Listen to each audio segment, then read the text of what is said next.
I really wanted to talk today about holding the vision. I've been thinking about this a lot. So the other day, I can't remember what I was in bed for some reason, and it was like during the day. I think it was either because my daughter was poorly and she wanted to lie down in my bed or something. Anyway, it doesn't matter. Opposite my bed is my vision board, and I don't check in with it every day, but I happened to look at it, and it was almost like I was seeing it for the first time. You know, when you've not looked for a while and you see something and you're like, oh, that is the message. That is the message that I need today. So the message was the best thing to do with the best things in life is give them away for free. And it was very much my mantra when I first came to Substack, when I was talking about staying creative on the platform and sharing my articles and sharing my tips and sharing lots of different people who I thought were using the platform in creative ways. I just really wanted to show up in service. I had no plans to build a business out of Substack education. I just wanted to talk about creativity online.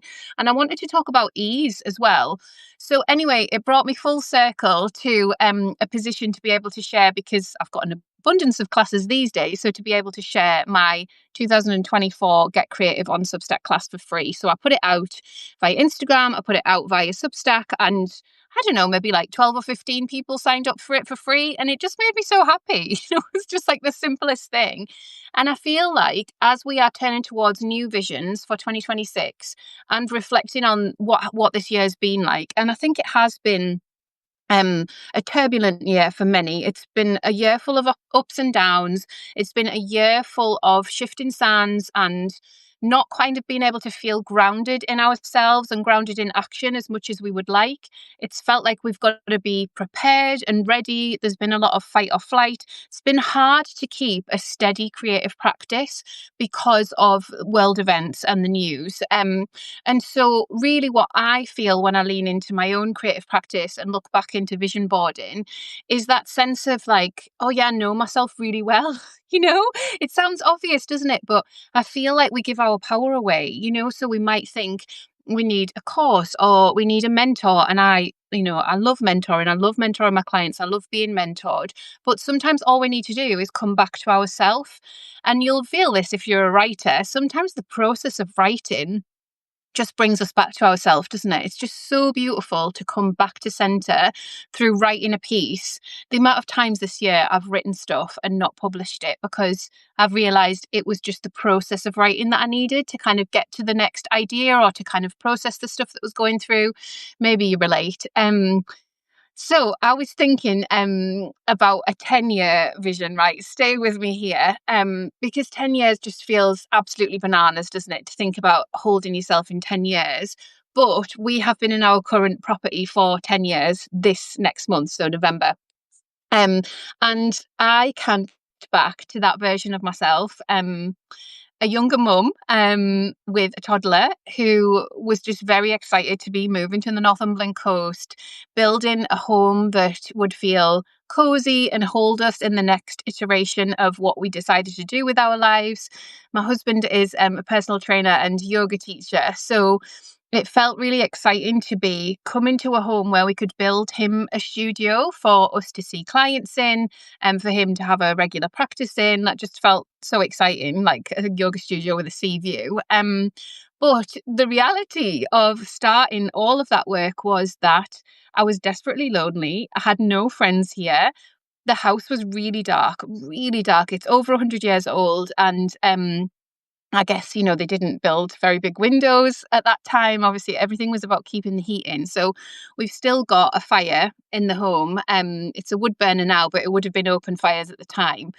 So it was a real case of holding on to the vision and taking steps towards the vision. So obviously, in a dark house where it feels really small and we all feel on top of each other and we need to build an extension, it's not really what didn't feel like we could invite people round. Like I felt a bit embarrassed that we'd bought a doer-upper in this way and we were going to have to kind of breathe life into it. So I found myself like over explaining the vision a lot of the time.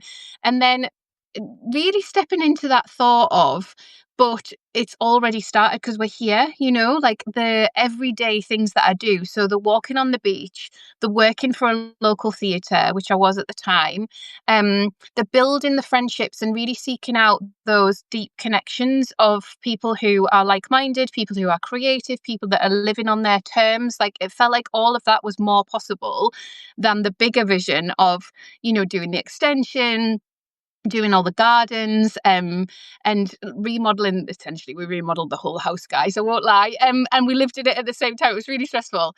um and the reason I was thinking about that is because we're doing some building work at the moment. So if you follow me over on Instagram, you'll have seen we're doing some building work in the allotment garden, which is in the form of a studio, which will be a beautiful space to write from, I feel, and it'll be a space for my husband to work from.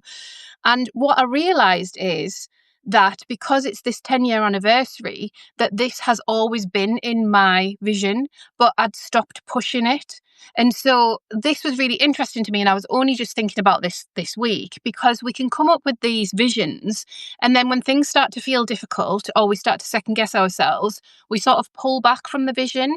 So I was stood in the kitchen making a coffee this morning, watching the builders finish off with the roof.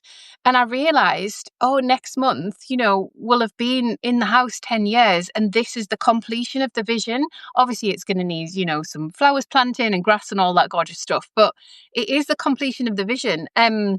So, yes, the vision, the 10-year vision, the holding of ourselves in the vision, it's like we've got to meet the universe halfway. We've got to take the steps. So when I meet clients, quite often what I find as a mentor and what I feel really deeply in my essence is that people don't know and don't realize their own potential. So it's very rare for somebody to be like, I know that I can be this big prolific person in the writing sphere or the creative sphere.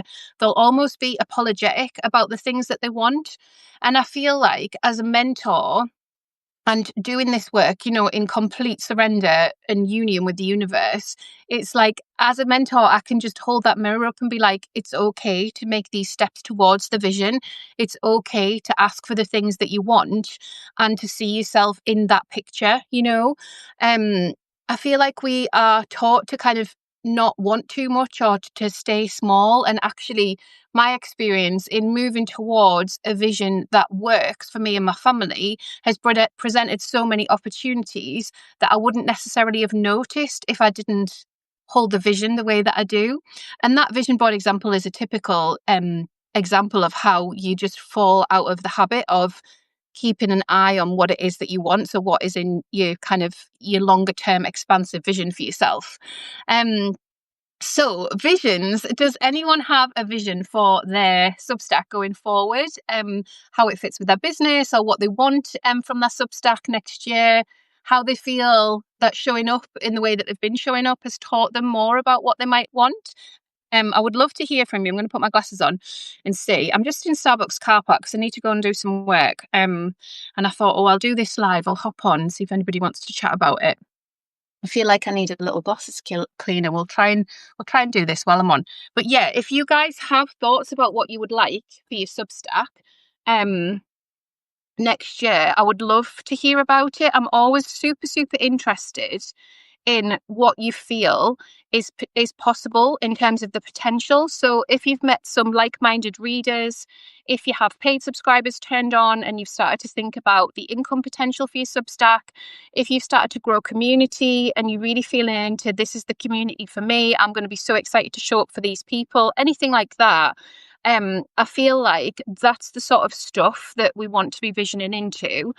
Because when we start, we don't know who's going to show up necessarily unless we've been doing this work on another platform.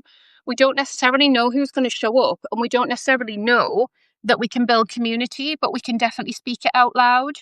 So a lot of the people that I met when I was first doing Substack education that are bestsellers now just had that kind of thought of what if. It was just the what if. It's like, what if I show up to two people in a, behind a paywall? What if it becomes something with 20 people and then 30 people? And then how do I hold those 30 people to become 50 people and 60 people and then over 100 people? And it was just the what if question. With the what if question, it was also the tuning into the oh, well, that's me. Set my own alarm off. Oh, there we go. That's never happened before. I must have lent on something. Oh, right. Sorry, guys. Yeah, so it's also that question of the why, the grounded why. Like, why is it important? Why on Substack? Why now? Who are the people that need to turn around and find your work? Who are the people that are going to be so excited that you've written a publication on Substack, that there's an archive that they can deep dive into? Who are the people that are going to go through your A to Z archive the way people do with mine and learn the things that they want to learn in their own time? Yeah, I just need to take a cheese out. It's Halloween after all, guys. Whoop. Who are those people? Where do you meet them? How do you know and recognize them when they start to interact with you on notes or you have chats in the DMs? How do you know that they're your people? And for me, I knew because I was holding the vision. So this was the really interesting thing about my online work. So in 2020, I wrote an ebook called The Artist Boat, inspired by The Artist's Way, Julia Cameron's Artist's Way. And the idea was that you were innately an artist, a creative, and you put yourself in a boat and you would sail across to different islands that were islands of your choosing. So it was sort of like a blueprint, but I'm not massively into blueprints. So it was more like just an analogy that you could hold to go, do you know what? I have the choice to spend time on Creativity Island, on Wellbeing Island, on... Oh, sorry, guys. Why it's doing that? So weird. Just open the door. Yeah, and so that ebook was the first digital product that I sold. And it was just such a beautiful thing to interact with the people who, it was all such a surprise. I had no idea who would want to buy that ebook in 2020. We were all in the pandemic. And it was so interesting to me, the people that did buy it and the people that didn't. And so I realized in that polarization, okay, these are the people that want to know more about the voice that I have and want to know more about their own creative journey and their own artistic journey. So it was so interesting and such a good practice. And I'm so glad that I had that in 2020, because when I came to Substack, I just turned paid subscriptions on straight away. I had no fear. I was just like, well, I don't think anyone's going to pay anyway, because, Substack was a bit of an unknown in 2022, but 3 people did. And then so from there, the alchemy of that was, okay, these 3 people are the people that want to read my work on Substack. And this was when I had like 0 subscribers. I was building from the ground up in 2022. So I think there is a really interesting thing that we can do in understanding who our audience already are and who are the people that are waiting to turn around and where our vision meets them.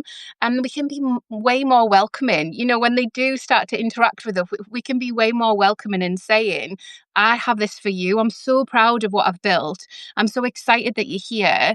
This is something that you might want to go deeper with, or this is something that you might be interested in. So yeah, I just wanted to chat about it in terms of holding the big expansive vision for ourselves, but also being inside of it, being conscious of it, and also making the steps daily that remind us that we are already living inside of the vision. Like, the vision doesn't happen. The vision for me didn't happen in 10 years' time from 10 years ago. It was already happening. We'd already bought the house. It was already the right space for us to bring up our family and to have a second child and stuff. So Chitra's saying, I thought I would do small experiences for women who want to experience menopause and aging naturally. Yeah, that's really beautiful. I think it can feel very overwhelming being in perimenopause myself. The main symptom that I had was that I didn't feel myself. And so because it's hard with a doctor, because when you're saying you don't feel yourself, they're just like, here's some antidepressants. And I was like, I'm not depressed. I don't feel like myself. Something's wrong. And it was just really, really difficult to get any sort of exchange with a doctor that felt wholeheartedly what I needed. And actually, I ended up searching the internet, finding people, watching webinars, talking to friends who'd gone into early menopause, talking to friends who'd gone out the other side of menopause. And I needed people who were in the thick of understanding the language that I was using to sort of witness it, yes, but also to kind of reassure me, because when you feel like you just don't feel right, like you don't feel like yourself. And it's so funny now because friends use that language with me and I'm like, this is how I felt. That was how I was articulating it. But until somebody else witnesses you in it and says that is part of it or that was part of it for me, you haven't got that witness, have you? So yeah, I think it's really tricky. And I'm in awe of women that are opening these circles online for us to speak about it, because it's incredibly discombobulating. It's very lonely. It's very strange. And actually, I think those are all negative. That's all negative language. And I don't feel negative now about menopause, but I definitely did when I first started realizing that I was having those symptoms. Right. What else? I'll just scroll up a bit. The endless note is saying maybe I should turn on paid. Okay, I love this. So because that's why I took you back to 2020, right? So in 2020, me selling an ebook, which was the very first time I'd sold anything online, was me saying to the universe, okay, like I'm doing this, I'm open to it, I'm excited about it. This is the format. I mean, honestly, I commissioned a friend to do the front cover, but it was a Word document. It was a Word document that I turned into a PDF. I just didn't complicate it. I was like, what is the simplest way I can get this framework out to people and I can invite people into a process that I absolutely adore for myself. And because I was open to it and I was open to failing, so this is part of it. Most of you guys, me included, don't see your full potential. You don't, because we hold ourselves back and we don't want to take risks that are going to make us feel shame. It's hard. It's really hard to put yourself out there. It's hard for me to come on a live. I'm an introvert, but I do it anyway. Because I know this is where you guys are at. So this is where I can meet you in Starbucks car park. So if you want to turn on paid, there's something in that invitation to sit with so that you feel super comfortable. So you can journal it all out. You can tell yourself in affirmations, it's okay if no one pays me, I'm still open to it. I am brave and bold for turning on paid subscriptions, and the right people will find me at the right time. I am open to receiving money for my writing. Like all of these beautiful things that we can write for ourselves to reaffirm this is our time. To be writing on the internet in 2025, 2026 is the most awesome opportunity for us all. Substack gives us a way to connect globally. When I look at that subscriber map, and when I think back to when I started, like there was a pocket full of people in the UK, and then, more American people found my work. And now I'm read in like so many countries. I've forgotten actually. I think it might be 90, it might be more. Need to check. Not great with stats. But it is wild, isn't it, that we can do that and write to people all across the world. Okay, what else are you guys saying? Beautiful. So Mika is saying I shouldn't have worn this jumper today. A vibrant, safe community for distractible women, and do more art that people can share with others and spread joy. Yeah. And so holding on to that spreading of the joy is the essence and everything that you can come back to, Mika, because the joy is an antidote to everything that is going on at the moment. I was accused on Notes a few weeks ago. I love it how the parasocial relationships and people call you out, but I was accused on Notes of not being real enough. I don't need to tell people my background to know that I'm real enough, to know that I've been through it, a lot of it. And this is where I choose to be. I choose to be in a place of lightness. I choose to be in a place of creativity. I choose to invite people into their unique and innate sparkle. Like, it's important to me because the world, especially the patriarchal world, wants to keep you small. And I'm just like, what if we were braver? What if we were all braver? What if we all witnessed in each other how important it is to use our voice in the way that we chose to use our voice? What if we honoured the seasons and cycles of rest? What if we honoured in ourselves that we're not machines and we don't have to churn out content at the rate of like a million sort of articles a second. Like we just get to honor it all. So I think more and more for 2026, I would love people to really, really honor their unique essence when it comes to what it is that they're here to do and where that meets their audience. That's the important bit, because otherwise we're just putting words out and there's nothing sticky about that. It's not connecting on a deep enough level because we really haven't thought about the values piece and where our values are meeting somebody else's values across the airway. So yeah. Oh, Mika, I know. So this is the thing, like, and I don't say it to put people off, but people will say things to you. Like, I think somebody said something to me this week, and there was like an Elizabeth Gilbert quote about it. Like, and so what she'd said is the haters have actually got nothing to teach us. And it's not like I've received a ton of hate, but I have friends with much bigger audiences than me that don't receive any. And so I do know that there's something in the way that I present and in the way that I show up that repels people, but I'm just being myself. So, it is part of it. And I think it does make me feel stronger about having this identity, this personal brand, this kind of flag, this beacon to say, like, this is what it's all about. Like, I want to hold people that recognize this set of values together. So I should also speak about Diamond membership, because one of the reasons that I have Diamond membership, so with Substack, with the founding member tier, people have to pay for a year upfront. So when I put my Diamond membership out in the world, it was for people who were ready to step into a year-long container with me. So usually people that knew my work well and wanted to have this year-long container in relation to their own Substack, the work that they wanted to do, and then with me as a mentor. So it's worked beautifully. But this year, what I found was that I was offering more people payment plans on that. Because of just financially where everybody's at, but also because people don't feel safe in the same way to commit. And I don't think it's committing to themselves. I think it's committing to anything. Like, they've lost trust with people on the internet. Like, I totally get that. But also it's like, I don't know where I'm going to be and I don't know if this is going to work. So it's almost like that payment plan gives them that little bit more time each month to be held accountable, and to kind of come into a space where they're constantly kind of asking themselves, am I making enough of this? So it was really interesting to me anyway. And it was fine. It's no problem at all. But what it gave me was some real insight into the commitment levels about where we're all at. And so I've decided to close Diamond membership. It's closing tomorrow to make space for new things in 2026, but primarily because I want to hold a group of women through a year-long container. So the people that have been in since the beginning, some of them have renewed, so they're in for a second year. And it just means that I will know all of the women that I'm sat in circle with for a year-long mentoring experience. So there's a couple of courses included that give you the insight into how to set your Substack up as a digital magazine. So that's one of them, because that was one of the things that I've noticed that my clients really like. So they really like to spend time really curating and understanding how that work on Substack is presented and how people can kind of find the way around. So that's one of them. And then I've got Substack Not to 10K for the business owners, the people that want to utilize it to make money, because all of that is possible here. And then I've got some guest expert classes, some stuff on human design, branding, all of that good stuff. And then the main bit of Diamond is our hot seat circle calls and the access to me as a mentor one-to-one. So I chat to people in the DMs about strategy.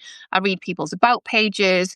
We kind of get into the nitty-gritty of their blocks and challenges so that they can show up and sell what it is that they've got to sell, or express what it is that they've got to express wholeheartedly without worrying that they have done it in a way that belongs to someone else. So I think that's what I see the most, is there's a level of authenticity that people want to write within, but then they'll hit a point before they publish, or when it's already published, and they'll be asking themselves, is this good enough? Is this clear enough? Will my people understand it? Is it too jargony? All of that good stuff. So I just go through it all with them, and then we just get to a place where they feel super supported with that. So yeah, it's beautiful. It's a beautiful collection of people. I published a post yesterday that explained a little bit more about it, and I tagged some of the people that are already in Diamond membership. So we've got wellbeing enthusiasts, we've got creatives, artists, authors, writers, business owners, people who want to build on Substack and can see that it can be a really healthy place in terms of their work online. So usually people are building on Substack in a way that is quieting the noise of other platforms. And that's why they decide to jump in, because they're committed to the platform and they're committed to giving it a really good go. So yeah. Okay, has anyone got any other questions before I go in and get my coffee? Or the endless notice saying you are a beautiful soul, Claire. That's very nice. I love talking about vision board stuff. It's really interesting to me because I used to teach classes, vision board classes, over on Creatively Conscious. So when I first came to Substack, I had a paid newsletter, which I've mentioned, Creatively Conscious, which I still have. It's a best-selling newsletter. I'm very proud of it. And I'm very proud that I've given myself space for it to be lots of different things. But one of the things that I wanted to do was these vision board check-ins. And so like I mapped a whole year of vision board check-ins. And it was the most bonkers experience, because the visuals on those vision boards were literally manifesting in reality in so many different ways. Like, it was wild. So we went on holiday somewhere and there was the exact flower all across the holiday village that I had on my vision board. I won $1,000 in a competition, and I had a postcard that was an artist. I think it's called Nara, Yoshimi Nara. I'll look it up for the replay. But I had a postcard with a girl on stood on top of $1,000. And it was just really meant to manifest, like, money, global money, like being open to being paid in dollars and things like that. And then I won $1,000 in a competition with one of my mentors. It was just wild. But there was all sorts of different things that I was speaking about in these classes that were holding this more expansive vision, and the vision board check-ins were kind of proving back to me how possible it all was in real time. You guys have probably been doing vision boards for years, but I feel like when we're in that place of expansive thinking, everything becomes possible. And what I really feel about 2025 is it's just knocked us off axis. It's made us think that we can't plan, that we can't vision, that we can't be expansive, that we need to be on high alert, that we need to be in fight or flight, that we need to wait to see what Trump does next or whatever else it is. Like, it's just been a lot. It's been such a lot. And actually, to have a clear pathway towards your own creativity and your own self-expression is all I would want for you. So yeah, it's a reminder for me, but it's also a reminder for you guys that this stuff works. If we commit to the next step, if we commit to the step today. So me going and writing in the cafe that I'm about to do is part of the vision board. Like, that's part of the life that I want for myself. Who knows who I'll meet when I'm in there. But the reason that I moved my daughter schools was because I bumped into somebody in this coffee shop it was like 3 days before she was supposed to start school. And I was feeling like so cut up about it all, like just in complete turmoil, if I'm honest. I really didn't want to put her in this specific school for lots of different reasons, but had some problems and stuff, but I didn't know what move to make. It was like I was stuck in inertia. And I met this mum and I recognised her in the queue. She didn't recognise me. And I just made an absolute beeline for her, because I knew this is it now. Like, this conversation is the one that is going to open me up to better understanding exactly what I'm supposed to do next, like what the next piece of the jigsaw is. So she's a teacher, but she also has a little girl in my daughter's school now. And so as soon as I'd had that conversation, it was like everything just became really clear. Went home, spoke to my husband, said, this is what I'm thinking about doing. These are the reasons why. It all felt really easeful. And then, yeah, within 3 days, she was starting a new school. She's only 4, so she's just in reception class. But yeah, it was magic. And I feel like the more we're open to that, and the more we realise that there are always these opportunities in front of us, we just need to be discerning about what those next steps are. I don't know whether I'll have a profound experience in the coffee shop right now, but I'm open to it. I'm open to a profound experience any day of the week. It's a nice thing. And I think connecting to our own innate creativity, our own magic, and our own set of what is possible, our own set of expansiveness, is really the antidote to being held back. The way, like, the world wants to keep us stuck and playing small. I wrote a piece a few weeks ago topical actually, called Your Takeaway Coffee is Costing You Your Big Dream over on Creatively Conscious. But that is part of it, part of the consumerism and the capitalism and the fear, like the low level fear that we're all feeling, stops us from feeling expansive and stops us from even trying, even trying to feel expansive, even being expansive, even striding out and appreciating all the beautiful things that we've got. Okay, so can't read your name. This is really bad. Oh, Jatna, I think. I'm late to the party, so if you've already answered this or don't have time, I understand. I'm thinking about doing a vision book for next year. I bought a planner and want to use it to map out a vision of what I desire for the next year. Any tips or recommendations? Have you ever done something similar?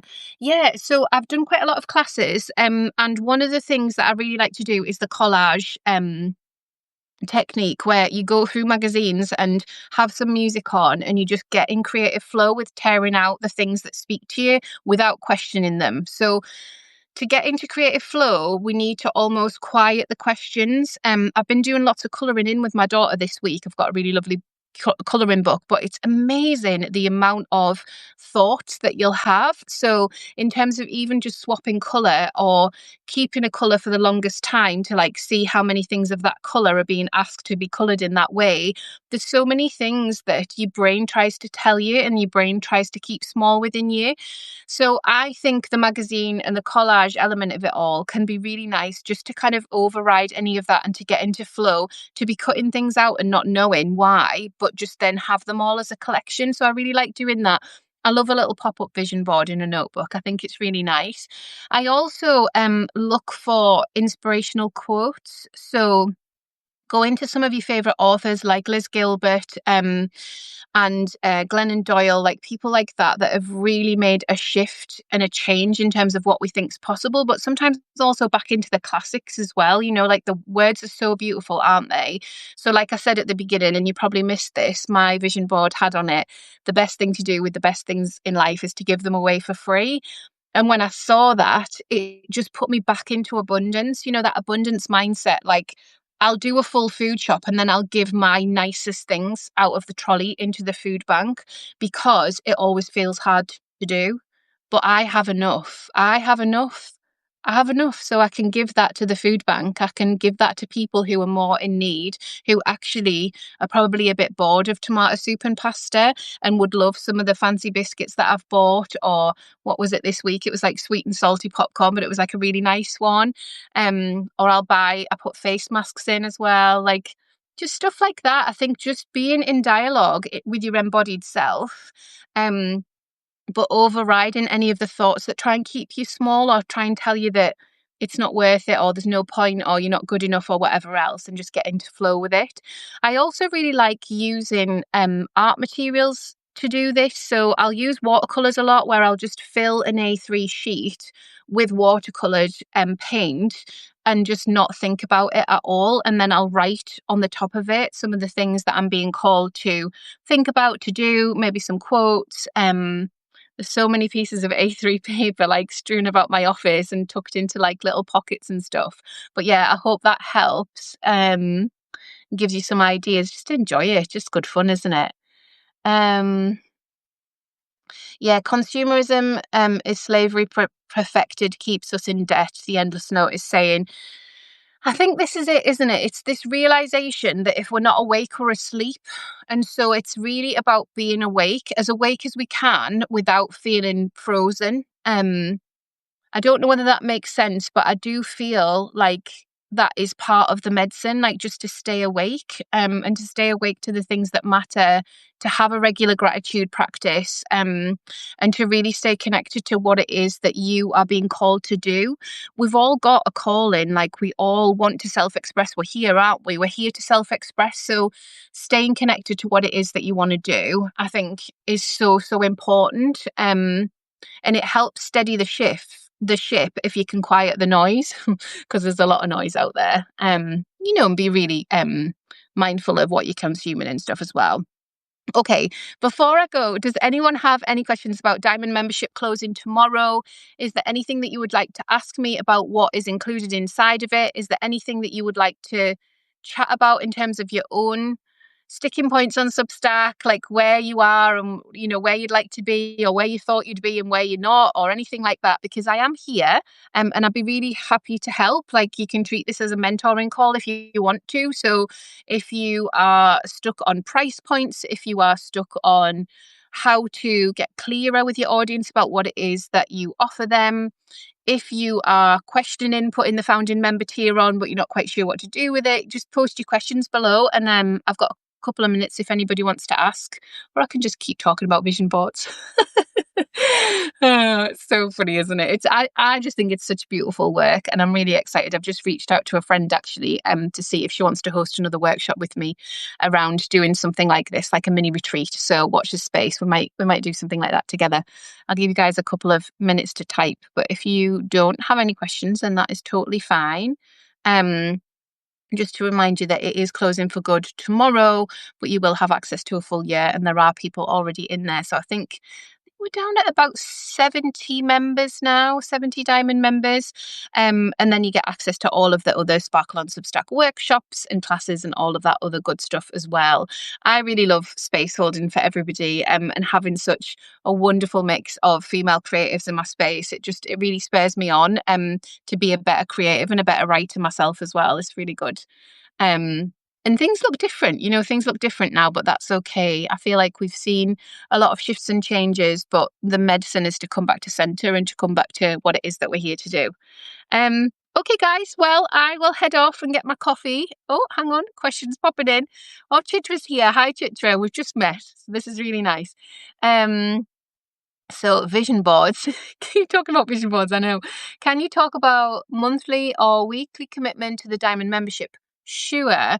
So what I try to do is spread out the calls throughout the year so that there is one a month at 9:30 in the morning that is like a teaching call, like a masterclass. So we might tackle a topic like how to build monthly recurring revenue on Substack. And we'll go into like the logistics, the nitty gritty of how to do that, how to make sure that you're not leaving money on the table, like look at all of that good stuff. And then we'll do one that is more expansive and creative. So more about your kind of steer as to what you are doing on the platform and how you're holding people on the platform. And so we'll do some journaling and stuff like that. So usually what happens is one, like I said, one is at 9:30 in the morning, one is at 3 o'clock UK time. And then I just alternate. So Diamond members usually get about one class every 2 months that's just for them.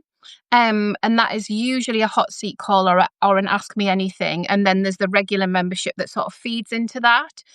And then mixed in with all of that, there's guest expert calls. So all the replays are in there from the guest experts that I've had inside. So I've had human design experts, branding experts, SEO experts. There's a couple more people confirmed for next year around PR and design. I've done stuff with design as well. But it's really just what the community want, and then a more intimate space to be able to talk about it. I think that going forward next year, because I have been doing a lot more mentoring, a lot more sharing screens and, people saying like, this is how I've got it set up. What do you think? Or can you give me feedback on this specific bit of it? So the Diamonds do want more of that. On Monday, we're doing a bit of a sort of planning party for 2026. Nothing too intense, just to kind of get the bones on the thoughts of what people really want to start putting out for 2026. I think as we turn towards this part of the year, we're naturally being called to rest, but we know that there's a new momentum coming for the new year. So it's just to hold people to put some things in place and to do some reflections on what's worked well. So it's less than one class a month in terms of commitment, but there are always opportunities for more classes. So it just depends. Some people really like coming live, but it's never like super busy. So although I've got over 400 members, it's never more than 50 people on a call. It's more like 20 or 25 on a call. So people feel a little bit more safe to ask questions. And a little bit more open to kind of meeting colleagues and stuff like that. Yeah, 9:30 UK Chitra, yeah. And then 3 p.m. UK time. So I just alternate them really and just give people space and time. So I have put the dates in from January to April next year. So those dates are in. But yeah, I'm always open really to listening to what the community want and need. So it's less of a like, this is everything that's confirmed, and more of a, what do you guys feel like you need? So I put on 6 weeks of hot seat calls for the whole membership in September, because people had lost momentum over summer and really wanted to re-cement what they were doing. And so that was open to the whole membership so that people could meet, mingle, learn from each other. Some people came live, some people watched the replays. It was just really nice. So yeah, I don't like to overcommit people to having to show up live, but there is always the option there. There'll always be the option to work with me live. And then obviously we've got the DMs for strategic support as well, which I found to be really, really nice. People also get an audit. So for every year they stay in Diamond membership, I'll do an audit of that space and try and help them with clarity, positioning, organization, branding, making the subscribe ask stronger. People in lots of cases make a lot of the same mistakes. So it's quite good because I can see that stuff straight away, because I've done this work for such a long time now. So I can sort of see it and just give people the gift of like, oh, actually, you just need to move. This is one of them. You need to move your subscribe button higher on your hero post and on your about page. People don't usually have that subscribe button high enough, and people are endlessly distracted on Substack. And since they changed it so that it's essentially like a blog platform now, we're not really strongly enough asking people to subscribe and giving people the value as to why they should subscribe and why we are the right person for them to subscribe to. So yeah, that's one of the things that I see really often. I also see people with too many calls to action. So they'll have too many calls to action in the navigation bar, then a hero post, their about page, and then like they'll have like a start here button as well. And it's just like our brains just melt down. So I've done all the research in trying to sort of quiet the noise on that. So I like people to stay authentic to their language, but I do think we'll have to be really careful in terms of if there is a certain type of person that we want to attract in as a first time reader, we've got to be open and welcoming. Like, we can't set our Substack up like it's a closed shop. You know what I mean? So there's things like that where it just, yeah, it just appears to be more obvious when we self audit and we talk through some of this stuff in the call. Yeah. Okay, I'm going to go, guys. My DMs are open if you want to ask anything about Diamond membership. It's closing tomorrow. I would love to support you. You can chat to other members about it too. I tagged some of them in yesterday's post, so if you do want to reach out to them, I'm sure they would tell you how they've found it, and what they're finding with how it's impacting their Substack growth joyfully, sustainably, and how it's bringing them closer to their innate creativity. Thank you so much for being here, everyone. It's been an absolute pleasure to spend a bit of time with you. Keep that vision board idea in the back of your pocket, and we might do something together further down the line. Take care, everyone. Bye.